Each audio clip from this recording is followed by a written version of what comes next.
वाढत्या वृक्षतोडीमुळे पर्यावरणाचा समतोल बिघडत असताना इगतपुरीतील समाजसेवक संजय थोरात यांनी आपल्या वडील स्वर्गीय सुरेश थोरात यांच्या 25व्या स्मृती दिनानिमित्त 25 वृक्षांचं रोपण करून पर्यावरण संवर्धनाचा संदेश दिलाय.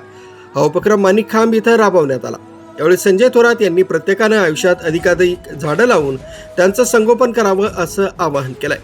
बौद्धाचार्य मनोज मोरे, सामाजिक कार्यकर्ते NK सोनवणे आणि भीमराव पंडित यांनीही वृक्षारोपणाचं महत्त्व विशद करत पर्यावरण संरक्षणासाठी वृक्ष संवर्धनाची गरज अधोरेखित केली.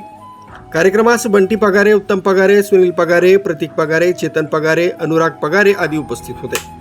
स्मृती दिनानिमित्त 25 वृक्षांचं रोपण करून पर्यावरण संवर्धनाचा संदेश देण्यात आलाय. वृक्षारोपणाबरोबरच झाडांचं संगोपन करणंही तितकंच महत्त्वाचं असल्याचं मान्यवरांनी यावेळी स्पष्ट केलं.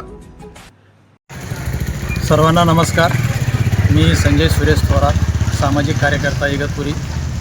माझे वडील कालकथित सुरेश सोमनाथ थोरात यांचा 25वा स्मृतिदिन आम्ही 25 वृक्ष लावून या ठिकाणी आनंद वातावरणात साजरा केलेला आहे. आपणास माझी विनंती आहे की माणिकखांब, तालुका इगतपुरी, जिल्हा नाशिक या ठिकाणी आम्ही हा उपक्रम केलेला आहे. मी समस्त निसर्गप्रेमी मानवांना विनंती करेन की निसर्ग जोपासणं, निसर्गाचे झाडं लावणं हे आपलं आद्य कर्तव्य आहे आणि आपण ते सर्वांनी पार पाडावे अशी मी आपणास विनंती करतो आणि माझ्यासारखा उपक्रम इतरांनी देखील करावा अशी मी आपणास हात जोडून विनंती करतो. धन्यवाद. राजू देवळकर, न्यूज 7 मराठी, इगतपुरी.